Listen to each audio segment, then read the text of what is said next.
Hello, everybody, and welcome to Competitively Viable, the weekly MTG News podcast made by a few competitive players who thought they could make a podcast. I'm John, and joining me, first off, is William. Hello. And along with William, we have Luke. What's up? Alright, so this week there was not much news except for Kamigawa spoilers galore. So we are going to be talking about Kamigawa spoilers for this entire episode, really. So I don't see why we should waste any more time. Let's get right on into it. I guess we should talk about some of the Mythic Dragons. The Mythic Dragon is probably the first order of business because is the last card of the circle. William, what does the new Mythic Dragon do? Well, John, the new Mythic Dragon. The Boundless Sky is 3 green for a 4/4 Dragon Spirit. It's a legendary creature with flying and death touch. When it dies, choose one, search your library for 3 land cards, reveal them, and put them into your hand, then shuffle. Or create an XX Green Spirit creature token, where X is the number of lands you control. Alright, and do either of you have any thoughts on this card? Do you think it's better or worse than the other couple dragons that we've seen? Can I speak? Yeah, go ahead. I think this might be able to be used in Commander, possibly others. Specifically, though, I think in Commander, because the land ability, being able to search up, like, a, double land or whatever, like, the add 2 mana, would be nice, because specifically in Commander, I think there's some combos that's like Kodama and the 2 and a red guy. Well, and I think that in Commander, and older formats, there are definitely some pretty powerful combos that you can do with getting 3 non-basic lands, or even 2. I don't know. I guess you could go like Cabal Coffer's Urborg is probably one of the more obvious ones. I don't know what other things there are. Academy Ruins could probably has some combo with something or other, but you probably wouldn't be playing that. In a green deck, though, I don't know. You probably just want to be searching out maybe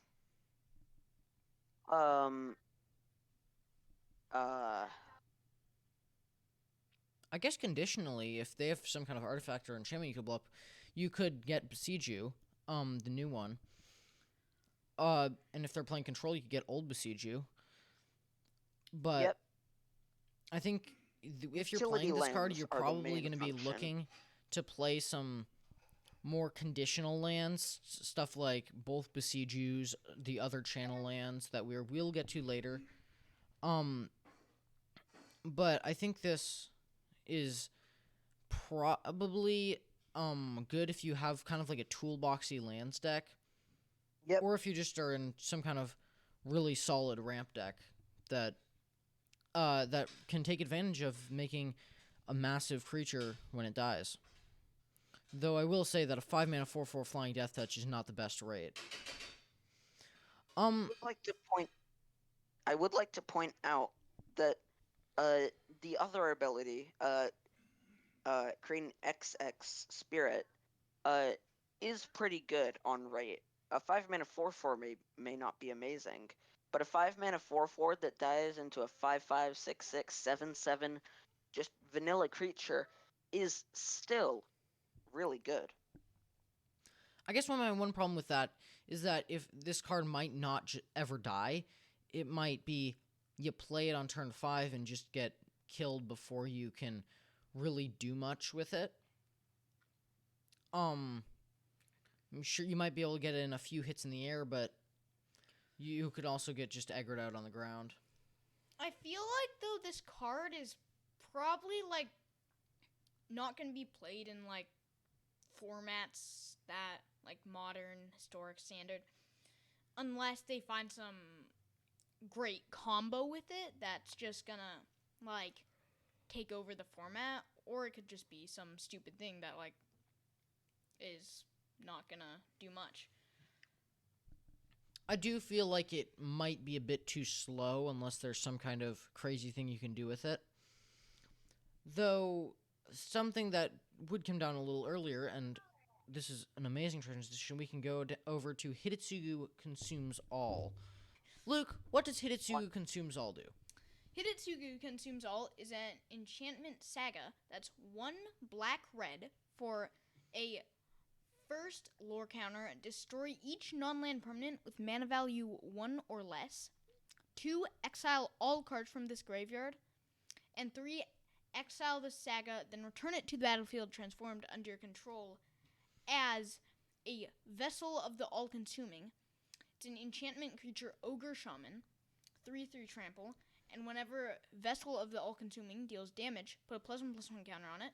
When Vessel of the All-Consuming deals damage to a player, if it has dealt 10 or more damage to that player this game, they lose the game. I'm just going to point out, this says damage in general, not just combat damage, so that could be... It's not game, it is turn. It is this turn. So you are going to have to either pump it a bunch with just pump spells, or have to have it deal damage a lot and get a lot of counters on it.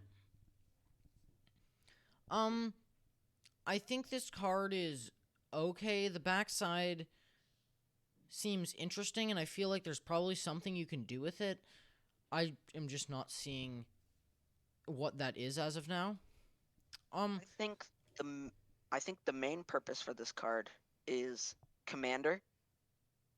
Its first lore counter, destroy each non-land permanent with mana value 1 or less, seems very relevant in Commander, which is dominated by, in the more competitive groups like Mana Vaults, Mana Crypts, Soarings, and other, cheap equipment and artifacts like that.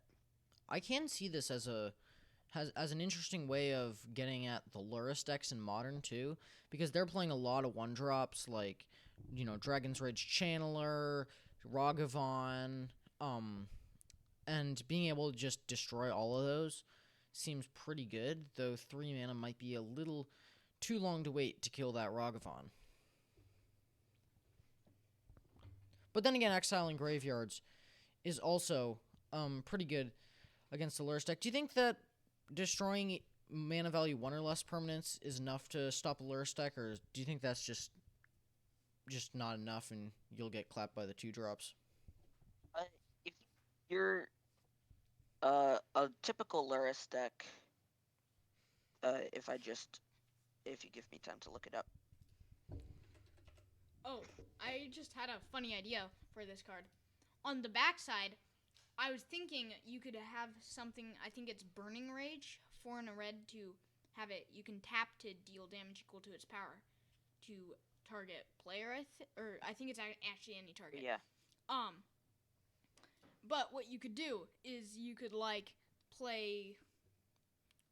pump it for a bit, tap it, deal the damage, and then you could, do That's a quarter Shadow, monitor, I untap suppose. it, and kill them, so... Okay. The main Lurrus deck in Modern right now is a Death Shadow deck, which is playing Death Shadow, Dragon's Rage Channeler, and Ragavan, as you mentioned. It's also playing Mishra's Bauble, but that's really all this is gonna hit in the main deck. In the sideboard, there's Engineered Explosives, Alpine Moon, Nile Spell Bomb, Pyrite Spell Bomb, and that's it. Yeah, I mean, it hits a lot of Lurrus of that Lurrus deck, as well as if you look at Hammer Time, it hits Hammer because it's non-land permanents, not just creatures. So it hits Hammer, it hits Springleaf Drum, and then Memnite, Ornithopter, Esper Sentinel, just Sigarda's Aid. It hits a lot of Hammer Time, which is a pretty popular deck. Really, all these Lurrus decks, and just Modern in general, is playing a lot of 1-drops now. So I think this card could see play in Modern as possibly a sideboard card. And then if, like, they have, like, I don't know, a Croxa or Oxyvagonus, they can exile it from the graveyard. With Lursex, you can play Croxa from your graveyard. So I think that would be Yeah, bit so helpful. I think this card would be nice. I don't know if it's better than other graveyard hate or board wipes. We'll see. I think this card could do something though. Anyway, let's go to the next card. I think we can talk about Blades of the Oni now. William, what does Blade of the Oni do? Blade of the Oni is 1 and a black for a 3/1 equipment demon. It's an artifact creature. It has menace. Equipped creature has base power and toughness 5/5, has menace, and is a black demon in addition to its other colors and types. Reconfigure 2 black black. I don't know if you mentioned this, but it's also a 3/1. Yeah, 3/1. Sorry. I think a 2-mana 3/1 menace, especially in some kind of black aggro deck, is okay, and especially when late game you can turn something else into a 5/5 for 4 mana. I think that's pretty solid, though it is competing at least in standard with, I guess, if you're playing like mono black aggro, you're probably looking at comparing this to Skyclave Shade, which also has some later game text that lets it be bigger.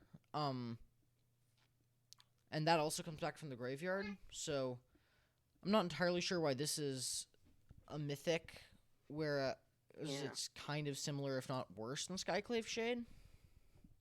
Is there something that I'm not seeing on this? Yeah, I agree with you on that. This doesn't seem like a mythic card to me. I think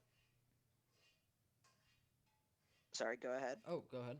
I think how the Wizards makes mythics in general is that a mythic is when it's either a very powerful card or a very, like, different ability. So I'm thinking that this could just be a different ability, because it's like this might be okay in the modified decks, and like it's different than Skyclave Shade a bit, and maybe a bit weirder. But considering the amount of reconfigure stuff in the set, I don't think this is that weird of an ability. So really, I feel like this is a card that they thought would be better. Then again, maybe it will be better than we're thinking, but this really doesn't seem that great at first look. All it does is it makes something a 5/5 menace. It doesn't give it flying, and it doesn't really do anything. You're paying 4 mana to move this around. On the upside, though, it does not, if they kill the creature, you do still keep the 3/1 menace. Yeah. So that is something. But I don't think this is that justifies this seeing play. Yeah, I'm with you on this one. The next card we're going to be talking about is Juggin Defends the Temple, and I guess I can read this one. Once I search it up quickly. Juggin Defends the Temple, 2 and a green. It's an enchantment saga. On the first lore counter, you create a 1/1 green human monk creature token with tap add a green, so it's Llanowar Elves that isn't an elf. On the second lore counter, you put a +1/+1 counter on each of up to 2 target creatures, and on the third lore counter, you exile it and return it to the battlefield transformed under your control. It flips into Remnant of the Rising Star, which is a 2/2 flying that says whenever another creature enters the battlefield under your control, you may pay X. When you do, put X +1/+1 counters on that creature. As it also says, as long as you control 5 or more modified creatures, Remnant of the Rising Star gets +5/+5 and has trample. And just remember, equipments, auras, and counters are modifications. So what I'm seeing here, it's a 3-mana Llanowar Elves that gets a couple counters to start off with, which doesn't seem great. Ramping on turn 3 doesn't seem amazing, and then the counters probably aren't going to do much. But on the backside, this card looks pretty solid. Especially because you're going to be flipping it on turn 5, if my math is correct. And at that point, you're probably going to have some excess mana if you're playing a mono green or possibly a red-green stompy deck.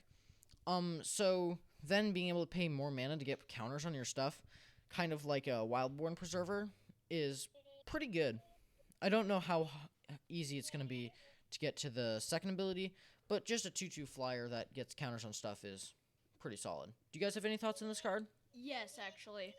I think that this probably isn't going to be played in standard just because it's coming out at turn 5, which is somewhat late. And even though, even though it's getting counters and counters on the creatures, like, by that time, you want to have your big threat out that's going to finish the game for you. Like, and this is not it. You need five creatures to have that big threat that are modified. I just don't think that's happening. Yeah, I agree with Luke here. I feel like I'm missing something. So it's a 3-mana Llanowar Elves, and then you get to throw some counters around. This seems like a 2-mana, maybe like uncommon at this point.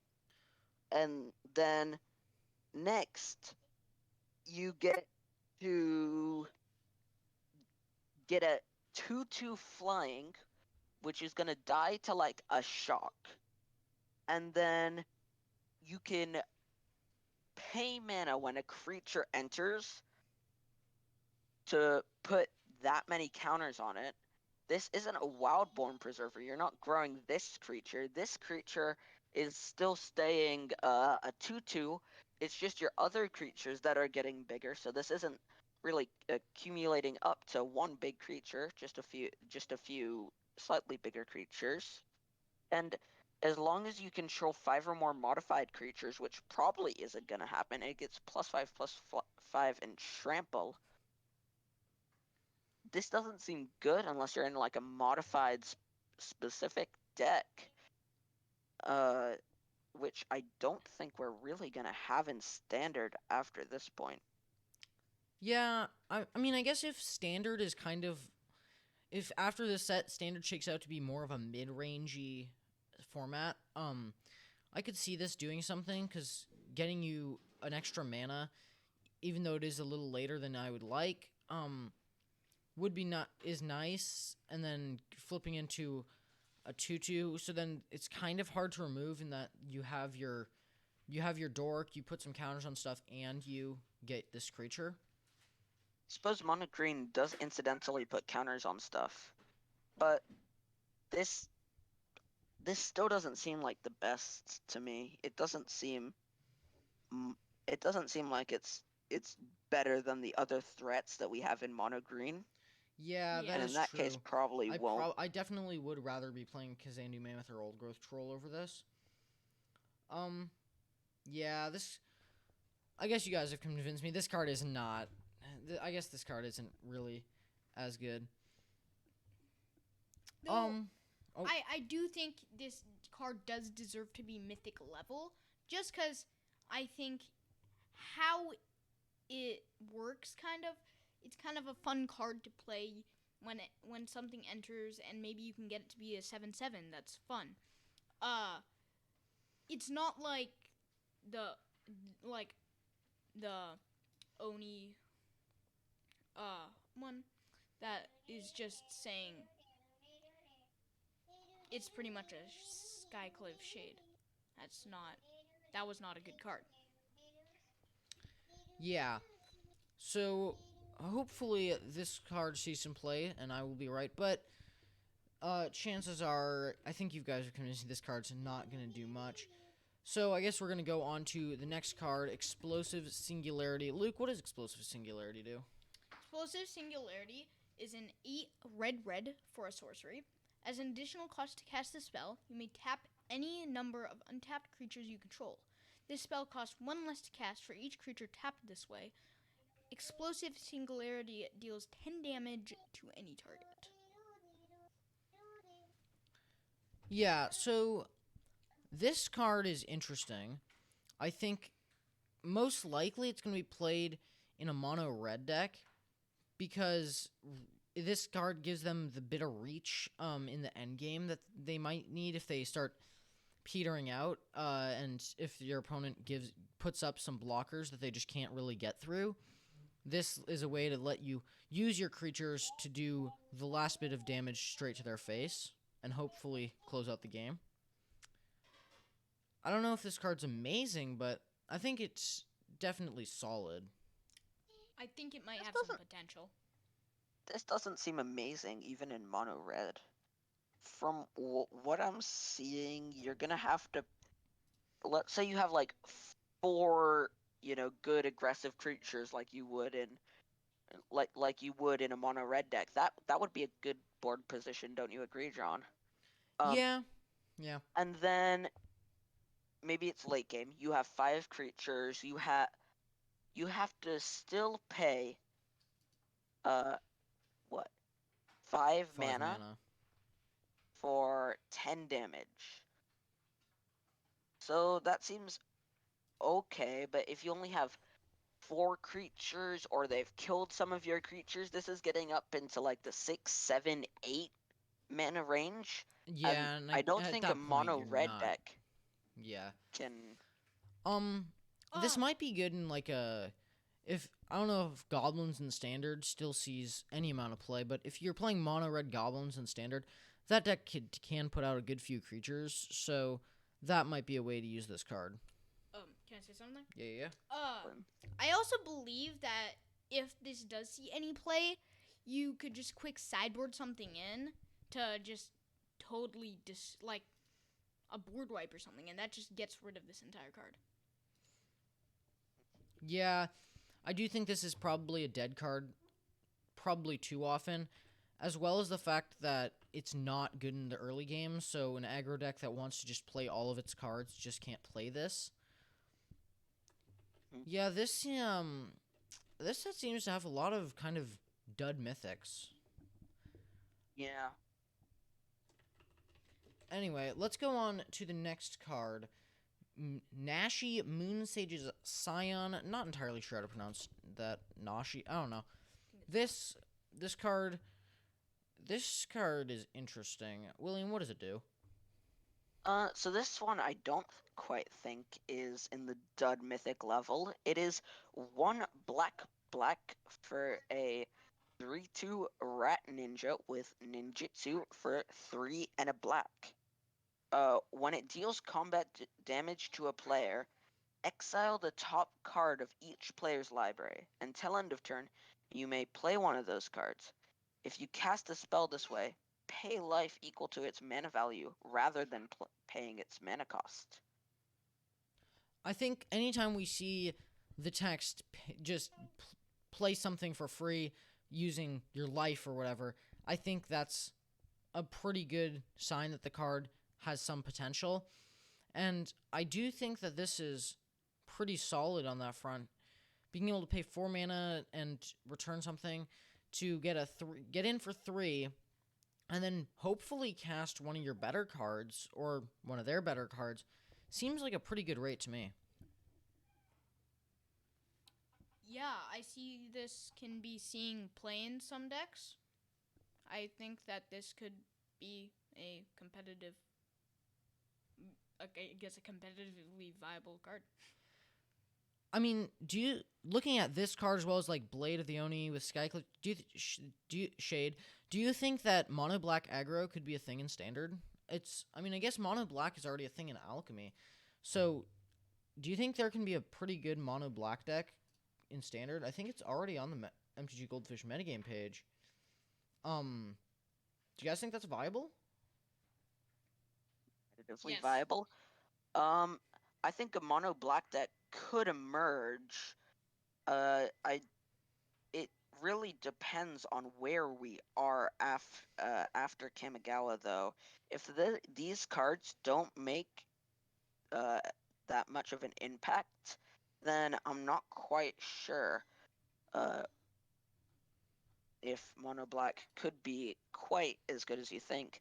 A few cards I'd like to compare it to though are, it's like Robber of the Rich or Rahilda, where you get to get a non-land card from their deck and play it.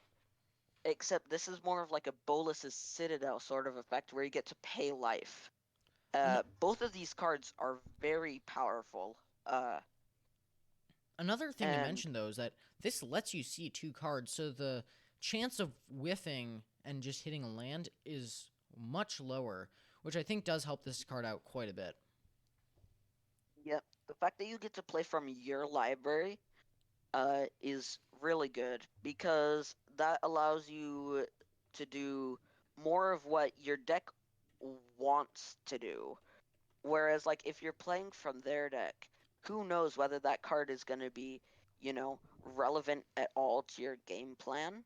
If I'm playing aggro and I get a Wrath from my opponent's control deck, I'm not going to be as happy as if I, get another 2-drop from my deck. Yeah, and I think, and again, I think going back to the aggro thing, paying life in an aggro deck isn't as much of a cost because hopefully your life does not matter as much as your opponent's life. So, I think this, I mean, I guess we've probably already said this a few times, but I think this card's pretty solid. Yep. Anyway, let's go on to the next card, Spirit Sister's Call. This is a 3 white-black enchantment, and it says at the beginning of your end step, choose target permanent card in your graveyard. You may sacrifice a permanent card that shares a card type with the chosen card. If you do, return the chosen card from your graveyard to the battlefield, and it gains, if this permanent would leave the battlefield, exile it instead of putting it anywhere else. So this is kind of like a swap on your end step between a creature card or a card on your battlefield and a card in your graveyard, if I'm not mistaken. Seems like another dud card. This card seems really bad. 5 mana is not great. It seems it's basically one of the just kind of bad reanimation spells, and you have to sacrifice something too. So this does not seem good. It's in 2 colors. And it has the text. You can't even use it in a keep repeating and enter the battlefield effect deck, because it says if this permanent would leave the battlefield, exile it instead of putting it in your grave anywhere else. Yeah, that's what I was gonna say. You can't like loop cards You can't with loop this. 2 creatures with cool ETB effects just to keep getting those ETB effects. Yeah, so And I mean, even before that, it would never have even gotten any play in standard, let alone probably historic or modern. I think the only place this would have anything remotely close, and this is starting without the permanent text in Commander, but I doubt even in Commander this card is going to have any effect or play whatsoever. I think it was a cool idea, but the execution just made it pretty subpar. Yeah. Also, the permanent has to share a permanent type, so it's not like I can get back my cool enchantment and sacrifice a creature. I have to sacrifice another one of my enchantments, and that's normally not something that you want to do. I would see trading like a kind of bad creature for a good creature if I was in Reanimator. Trading a Stitcher Supplier for like a Shieldred seems really good. But like, even in Reanimator, I feel like I would rather be playing just some kind of... I mean, if you're playing some kind of standard Reanimator, there's just 5 mana, return something immediately, which just seems better. And then the moment you go back to older formats, you've got cards like Unburial Rites that just seem miles ahead of this. Yeah, I agree. I think in they Commander, could have made this card a lot better, but they this just card messed it up, I feel like. Yeah, in Reanimator Commander decks, this card might see considerable amounts of play, but it's nothing. But yeah, this card doesn't seem to be that amazing. Anyway, let's not go on to the next competitively card, viable. Disruption Protocol. This is actually not a rare or a mythic rare. This is a pretty cool card, though. William, you brought this card to my attention. What does this card do? So this is a common, uh, and a pretty cool common at that. Blue for an instant as an additional cost to cast a spell. Tap an untapped artifact you control or pay 1 generic mana. Counter target spell. So this is like, for formats that don't have counterspell, like historic mainly, pioneer, maybe standard. If an artifact deck emerges, this is like practically counterspell. Oh, yeah. And I feel like this card could be played in some kind of control decks if you're running a few more artifacts than usual. If you're running extra copies of Soul Guide Lantern or whatever. Just some artifact value cards, but then letting them just tap for mana and activate your counterspell seems pretty good. And then in Historic Blue-White Affinity, this card's going to probably replace Metallic Rebuke, if not add to it. And if they even, like, want more counter spells in Modern, like, almost every deck will run a Mishra's Bauble. You don't want to crack that. This is, like, 2 mana, counter a spell. Or, like, even, like, in a deck, like, Affinity or something, like, which is not really in the meta anymore. But still, that would be, like, a perfect card. I don't think this card's going to see that much play in Modern, mostly because Counterspell is already in Modern, and all the decks that want to be playing Counterspell already are. I don't think this is enough of power level to justify playing it, but I think in some of the newer formats like Pioneer and Historic, like you said, this card will probably see play in decks that can use it. For the most part, I do believe you guys are right. Yep. All right. So the next card is a card that we think is probably going to be seen as a pretty good card, but is not that great in our opinion, and that is Kotese. I don't know. The Silent Spider. Luke, what does this card do? It is the 3 blue-black for a human ninja 4/4. When Kotos the Silent Spider enters the battlefield, exile target card other than a basic land card from an opponent's graveyard. Search that player's graveyard, hand, and library for any number of cards with the same name as that card and exile them. Then that player shuffles for as long as you control Kotos. You may play one of those exiled cards, and you may spend mana, or mana of any color to cast it. Yeah, so that was a lot of text. It's basically just 5 mana 4/4, surgical extraction, and you can cast the cards. I think the problem with this card is that the card you're targeting has to be in their graveyard. You have to have Kotos on the battlefield to cast it. And it's a 5 mana 4/4. Yeah. Those are going to be, so there, as John said, there are 3 main reasons why I don't like this card. 1, when you play Surgical Extraction is 1 Phyrexian mana, and that is great because that means you can get their finisher at any time. You don't need to have mana, you can just pay some life. You can be in any color. This is blue-black.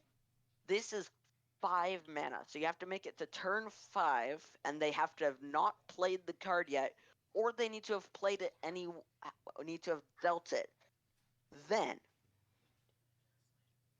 you need to exile it, and you search your opponent's deck for any other things that you might have. Now, what is this card that you're getting? Probably a finisher. So this is a finisher that you either most likely milled or already destroyed, which means it's probably, not great, not an amazing finisher if you've already destroyed it. And then what do you get? You get a 4/4, and you get to play the card. I think another thing that I just noticed is that, as a comparison to Surgical Extraction, this card is Sorcery Speed, which makes it, again, quite a bit worse. Being at Sorcery Speed means that if they are going to use the card that you're exiling for something, they can get into their graveyard and use it immediately, and there's nothing you can do about it with this thing. So Well, surgical extraction really isn't that good unless like you're playing against Dredge in Modern, in which case 5 minutes out of the question, way too late. Like other than that, these sort of like effects like Necromantia or Lost Legacy just generally aren't that good because you're not getting a card out of their hand. It, if you are, usually you're replacing it. In this case, you're not. But you're not like doing anything to the battlefield. You're just doing something to the future. You're doing something to, you know, make their deck slightly worse. make their deck worse. The there are chances that they never even draw that card that game. So I don't know. It it has its uses. Like, oh, there have been times in the past where I've played against an opponent and they're playing like uh oh the War of the Spark Jace or like a Thassa's Oracle as their finisher, and they're just gonna like, I'm gonna draw my deck kind of deck, and I can get rid of their Jace, and now their deck just draws a bunch of cards and doesn't really have much of a way to finish the game. But that is only like that is like a 1 in 1,000, matchup. That is not what most of your matchups are going to be. So I don't Yeah, know. mostly this is probably just going to be a dead card, or at least a 5-mana 4/4 that doesn't do much. All right, Luke had to go so we're going to be finishing off this podcast without him, sadly. Now there's really only a few cards left to talk about, and I think we're going to talk about the March cycle first. We have 2 cycles to talk about, and the March cycle is going to be the first one. I guess we can go through this in color order. William, what does March of Otherworldly Light do? March of Otherworldly Light is X and a white, instant, exile target artifact, creature, or enchantment card with mana value X or less. As an additional cost to cast this spell, you may exile any number of white cards from your hand. This spell costs 2 less to cast for each card exiled this way. I think the obvious comparison here is to Prismatic Ending. So this card definitely is different than Prismatic Ending, but I don't think it's obviously worse or better. There are a few differences are that this is an instant, that's an upside for this. It is 1 more mana, depending on what you want to target, but you can exile cards from your hand to pay the cost, so that's a tick in this card's favor. I don't know which is better, really. I do wonder if this is going to let you play more conditional cards, being able to pitch them to cards like this to get value, so maybe that's a possibility. Personally, I don't think that's a good game plan. Prismatic Ending is something that you play in a 2 or 3 color deck to get rid of cheap cards. You pay 1 mana, you get rid of a 1 or 0 mana thing.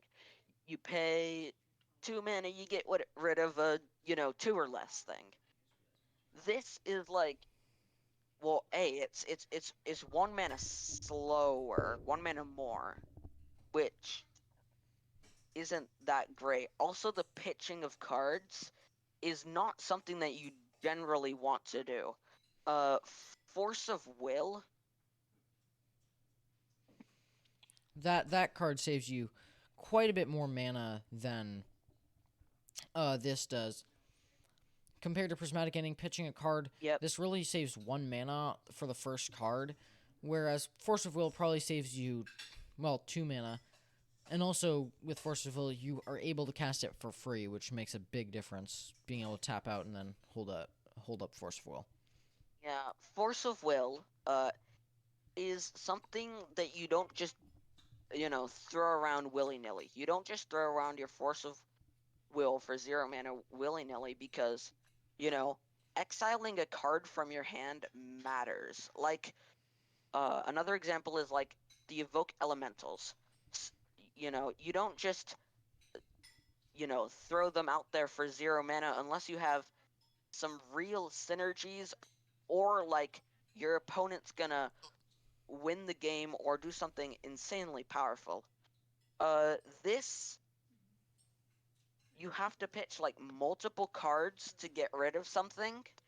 If it's gonna be that big, I don't know. The pitching of cards doesn't really seem relevant on pretty much this entire cycle. Uh, Other than that, just the front side, I think this is generally worse than Prismatic Ending. Yeah, I can agree with that. I I do wonder if some kind of deck would be able to use this, or maybe we'll see play in Pioneer where there isn't Prismatic Ending. But yeah, I don't think this is gonna see playing over Prismatic Ending. Maybe in addition to, though, we'll see. And then there was one. I'm going to have to finish out the rest of this podcast alone. So we're going to be going on to the next March of Swirling Mist. It is X and a blue for an instant. As an additional cost to cast this spell, you may exile any number of blue cards from your hand. This spell costs 2 less to cast for each card exiled this way. For the rest of these, just know that it says that for its color. I'm not going to want to read that again. And then it says up to X target creatures phase out. So, most likely this is going to be a tempo card, I think. It's probably going to not see much play. It's either, like, maybe a fog that's really expensive, or it's a way to get it so that they don't have any blockers. I guess you could save some stuff with it, in which case maybe. But in that case, you'd probably rather just be playing some kind of flicker effect or some kind of just hexproof effect rather than phasing them out, when that it means that they can't actually like attack that turn if you're trying to protect them. So really, I don't think this card's gonna see much play. The next March of is March of Wretched Sorrow. It is X and a black for an instant. It has that March text about exiling cards from your hand to pay for it. And it says March of Wretched Sorrow deals X damage to target creature or planeswalker, and you gain X life. So I'm looking at this as probably something along the lines of Erebos' Intervention, but with a little bit of upside in that you can exile cards from your hand that you don't need to pay its mana cost. I think this card is better than the blue one, but not remotely near the white one, especially because it only hits creatures. If this hit players, I think I'd be a little more interested in it. But it only hits creatures, so it's really just it's just kind of a card that kills a creature for a lot of mana and gains you some life, which doesn't seem that amazing. I will point out that it deals X damage, rather than -X, so it's slightly worse than Erebos' Intervention, and also this is kind of a weird thing for black to be doing, if you ask me. Like, I'm not entirely sure why black, I keep saying X, I don't know why black is dealing damage all of a sudden. Maybe it's just the way they wanted to template the card. Maybe it's to save space on the card because it has a lot of text on it. But I do find that kind of weird. Next up is the red card in the cycle, and this is March of Reckless Joy.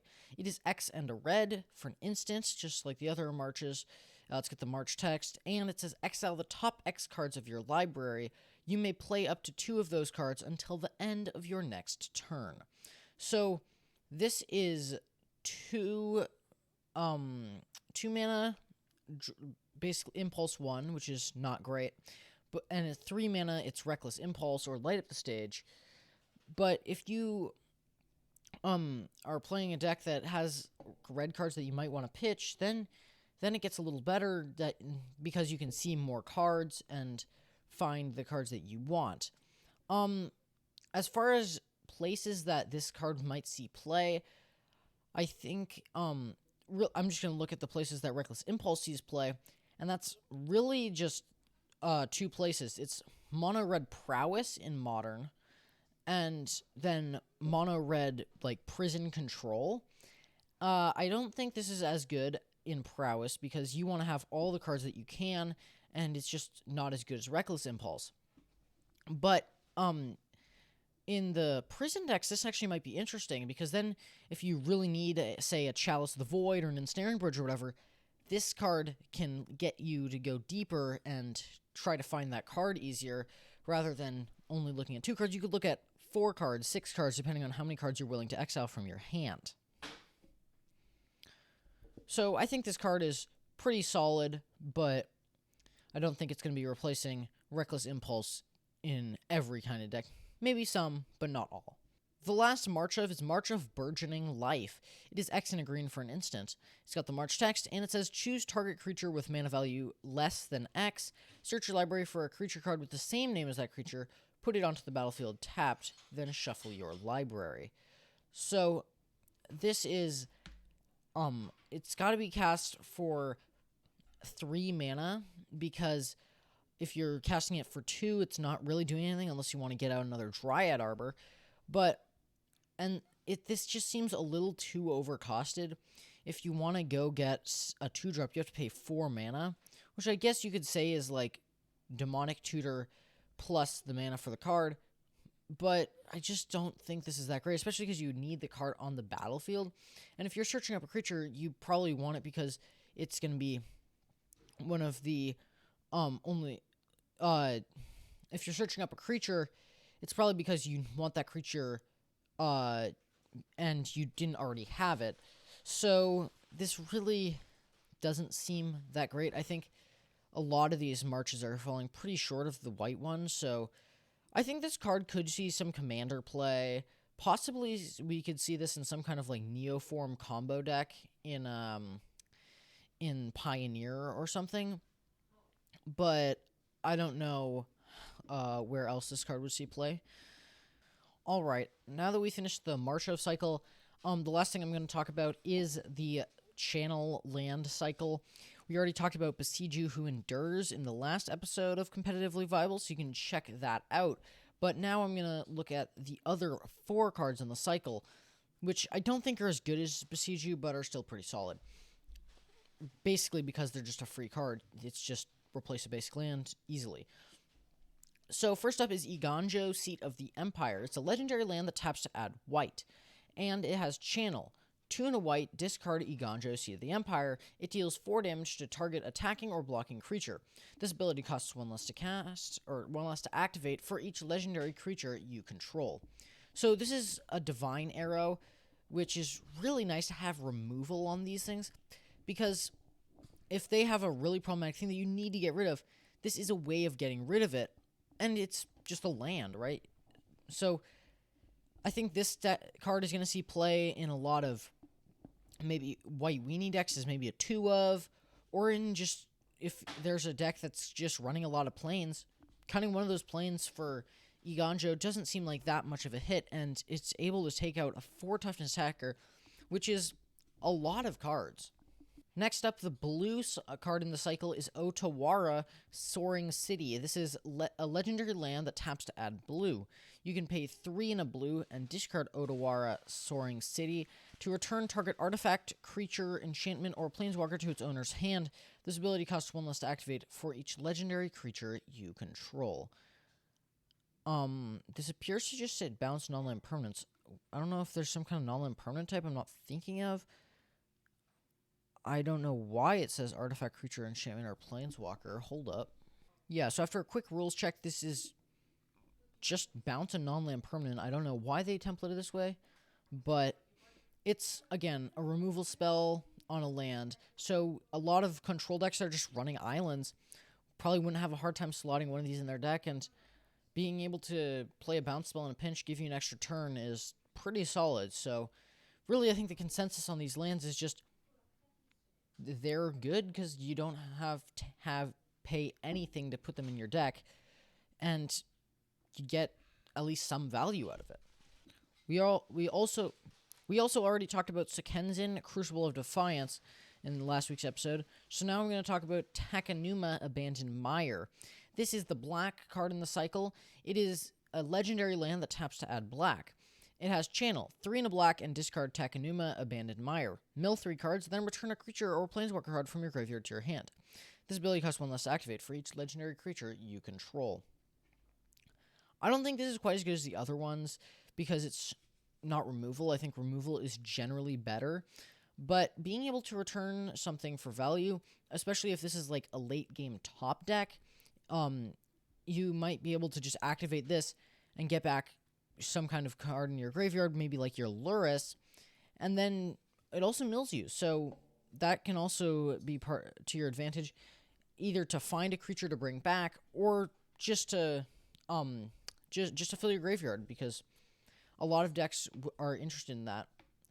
I think this card is solid, but 4 mana does seem like a bit much for a Raise Dead. Whereas a lot of the other ones are just maybe 1 mana overcosted or not overcosted at all. This thing seems to be a little too overcosted in my opinion, and so I don't think this card's quite as good as the rest of the cycle. But again, there's basically 0 opportunity cost that you're losing to play this card, so I don't see why you wouldn't play it, at least 1 copy of it if your deck's running a lot of swamps. Another thing to note is that this set has 5 more shrines, so now we are up to 15 shrines, which is a pretty good number. We also got a shrine commander in the commander decks, so I think the shrine deck in commander is definitely a thing now, which I think people have been quite interested in that, at least my brother has been. And I think these are all pretty solid. You do have to pay mana for them, which is a little less than ideal, but they're fine, and they are just more shrines that you can put in your commander deck that's based around shrines. Anyway, that is everything for this podcast. So, I hope you enjoyed it. If you liked it, leave a like. Sadly, my 2 co-hosts were not able to make it to the end of the episode. I was the only person that was able to survive till the end. But I'm going to just quickly say where you can find them. Luke, you can find at Where the Lotus Grows on YouTube. His channel is Magic the Gathering channel. He is doing new player guides, as well as he has some pack openings and some gameplay videos over there. It's on my homepage. It will also be linked in the description. William has a channel on YouTube as well. His is not Magic the Gathering focused, is more of a cooking channel that he does with his sister. And their recipes are quite good. I mean, they are pretty simple, but when you're looking to make chocolate chip cookies, that's where you want to go. Anyway, that is everything for this podcast. So if you liked it, leave a like. Subscribe to the channel if you want to see more. We're hoping to get these out weekly. Hopefully I'm going to be able to put out other videos along with these. However, the last few times, because this is new and this whole podcasting thing is something to get used to, I haven't been doing it, but hopefully I'll be able to get back on schedule soon. If you have any way we can improve the podcast and make it better, comment that below. If you have a podcast topic that you want to see, comment that below. Anyway, that is everything from us. So thank you for watching, and we'll see you next week.